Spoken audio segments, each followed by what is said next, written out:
Olá, eu sou a Eliane e hoje nós falaremos um pouquinho sobre a primeira geração do modernismo brasileiro. Olha só, a gente falou da última vez que a Semana de Arte Moderna foi exatamente o movimento, na verdade o evento, né, que abriu esse movimento chamado de primeira geração, reconhecido como primeira geração. Uma outra coisa importante também é a gente pensar que o lema dessa primeira geração foi a célebre frase do senhor Mário de Andrade, né? Que diz: não sabemos o que queremos, mas sabemos o que não queremos. Então, olhem só, o que eles não queriam? Eles não desejavam mais reproduzir toda aquela arte europeia que era de praxe reproduzida até o movimento simbolista. Então, desde que a literatura teve seu início no Brasil, com o barroco, passando pelo arcadismo, romantismo, realismo naturalismo, simbolismo. Bem, todos esses movimentos foram movimentos que se utilizavam daqueles moldes clássicos europeus, né? Não necessariamente que todos eles escreviam sonetos, mas em sua maioria sim. E como a gente viu na análise do poema Os Sapos, a gente percebeu também que existe uma crítica contundente a esse empréstimo de cultura. Então, para os modernistas dessa primeira geração, era muito importante não mais copiar essa arte europeia. Eles queriam fazer algo que representasse a arte nacional, mas não sabiam direito como fazer isso. Por isso que essa primeira fase foi chamada de fase da desconstrução, porque a gente vai perceber uma série de poemas que aparecem assim, louvando as coloquialidades, né? Sem aquele apego à sintaxe tradicional, à gramática tradicional, à ortografia. Então a gente vai perceber uma série de publicações desse período que brindam ali as obras de Mário de Andrade, Manuel Bandeira, Oswald de Andrade, que são os principais nomes desse movimento, né, desse período, que são poemas assim que são publicações que a gente não, onde nós não vamos perceber esse molde. Cada um vai ter o seu jeito de fazer, cada um vai ter a sua maneira de desenvolver a sua própria poética. Então, tem uma coisa importante que a gente precisa pensar e refletir a respeito desse período. Logo depois da Semana de Arte Moderna, começaram a ser publicadas algumas revistas, uma chamada Claxon, que quer dizer buzina, a outra revista chamada A Revista, um nome super criativo, super... Mas olha só, sabe quem colaborou para essa revista? A Revista, nada mais nada menos que Carlos Drummond de Andrade, que depois ficou conhecido como o principal autor da poesia da segunda geração do modernismo, quiçá da poesia brasileira. Então é interessante a gente pensar nisso. Quando a gente fala em literatura brasileira, o principal autor é Machado de Assis, isso na prosa. E na poesia é Carlos Drummond de Andrade.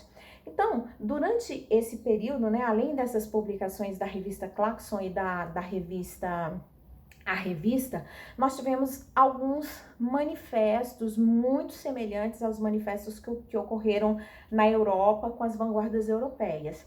Então nós tivemos o Manifesto Pau-Brasil, extremamente ufanista, muito representativo, né? Queria quase que as pessoas vivessem como o Major Quaresma lá do Três Fins de Policarpo Quaresma, né? Nós tivemos o manifesto da ANTA, né, o verde e amarelo, que eles eram todos contraditórios, né? Mas o mais importante deles foi o manifesto antropofágico.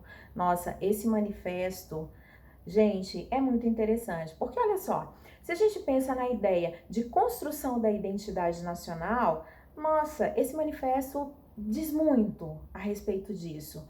Olha só, aqui eu tenho, vou ter que mostrar assim, né? Porque, enfim, a pessoa... Ai, eu mudei aqui sem querer. Só um momento, peraí. Aqui, isso. Olha, aqui eu tenho essa tela que... Ai, o reflexo não deixa muito a gente ver, deixa eu ver. Ai, eu consegui um foco melhor, uma luminosidade melhor. Enfim, é o Abaporu. Todo mundo mundo conhece o Abapuru, pode não saber que o nome dele é esse, mas o nome dessa tela é Abapuru. Abapuru, em tupi, significa homem que come. E é interessante porque existem várias interpretações sobre essa tela. A que nos interessa diz respeito à ideia de um ser meio andrógeno, não dá para saber se é homem, se é mulher, que está sentado no chão. Ele toca com os pés e com as mãos. Ai, meu Deus, a luminosidade está ruim. O chão, aqui ficou bom. Para tirar desse chão tudo aquilo que a terra pode lhe oferecer. Então é interessante. Essa é a leitura que a gente tem que ficar do Abapuru, tá? Ele tá na posição, sabe a posição do pensador, né? O pensador do Rodin? Aquela imagem assim, que tem um cara assim, né?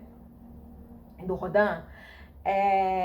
Ele tá na mesma posição. Acreditem, tem gente que acha que isso aqui é um nariz. Ai, peraí. Não é um nariz, por favor. Isso aqui é um braço. E esse ser tá assim, pensando a respeito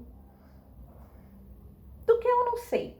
Mas a gente vai entender com essa ideia do comedor de culturas, né? A antropofagia tem essa ideia do ritual de se comer a carne de um guerreiro para poder absorver essa força do guerreiro, né? Então, é mais ou menos como funciona esse Abapuru, esse ser andrógeno, né? Não dá para saber se é um homem, se é uma mulher, mas eu queria que a gente entendesse o seguinte, que esse ser está querendo tirar da terra, ele está querendo ser um comedor da sua própria cultura. E aí eu acho que isso é bem importante a gente pensar sobre esse período. Essa tela, gente, é da Tarsila do Amaral e ela é considerada hoje a principal tela de artes plásticas brasileira. Infelizmente, ela não está no nosso acervo, ela está num acervo particular de um argentino, mas ela fica exposta lá no Malba, que é Museu de Arte Latina de Buenos Aires, né? Então, ela fica exposta lá e de vez em quando ela vem para cá, né? Já veio para cá algumas vezes e, assim, se a gente tiver a oportunidade de ver essa tela, poxa, é interessante. Eu já consegui ver 3 vezes de verdade ao vivo e a cores, né? Então, muito importante a gente saber dessas coisas que giram em torno da nossa própria cultura. E a Tarsila do Amaral fez essa tela e deu de presente para o Oswald de Andrade. E eles eram casados, né? À época. Depois, fofocas, tá? Depois ele larga a Tarsila por causa da Pagu, que era uma menininha bem novinha. Acreditem que eles tinham pegado para criar. Ah, meu Deus do céu. Fazer que nem o José. Ai, meu Deus. Então, exatamente isso que acontece. No aniversário dele, a Tarsila do Amaral deu de presente essa tela. E a partir dessa tela, ele teve então esse insight, quando ele viu esse ser pegando a terra, né, tentando absorver da terra alguma coisa nessa atitude reflexiva, né, pensante, então ele escreveu um manifesto antropofágico.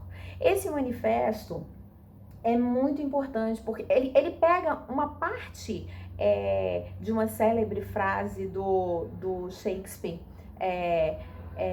ser ou não ser, eis a questão. E aí ele grafa assim, to be or not to be, that is the question. Então, no próprio manifesto, né, ele vai falar isso. E esse manifesto é um manifesto que defende o seguinte, olha, a gente tem que ser nacionalista, a gente tem que ser brasileiro, mas se der para aproveitar alguma coisa de fora, algum estrangeirismo que vá intensificar essa nossa brasilidade, tá valendo, a gente pode usar, não tem nenhum problema. Então, é exatamente isso que a gente tem que pensar quando a gente fala sobre esse período chamado primeira geração do modernismo.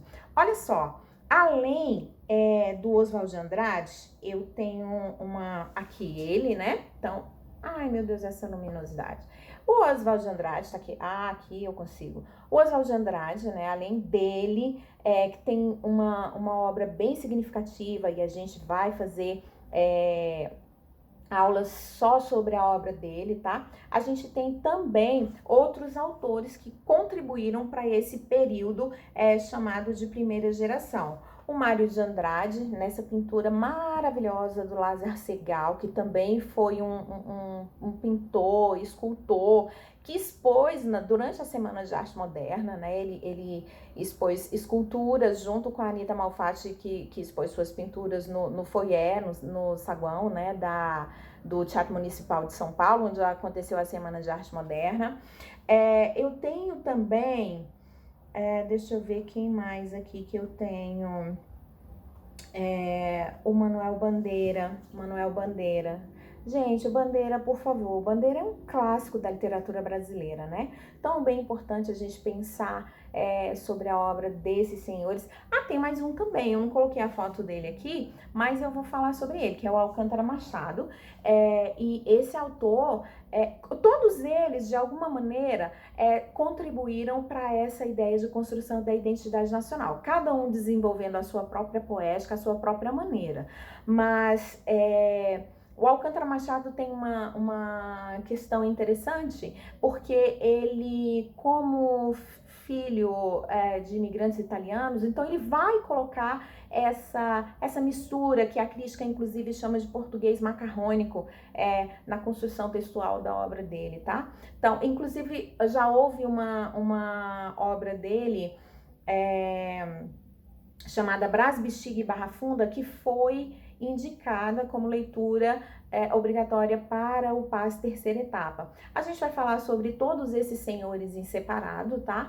E é isso que a gente precisa saber em geral sobre a primeira geração, nunca se esquecendo do lema, né? Não sabemos o que queremos, mas sabemos o que não queremos. Para eles, era muito importante não mais reproduzir a arte europeia como era de praxe acontecer desde os primórdios da literatura brasileira. Então, isso é bem importante, você não pode se esquecer.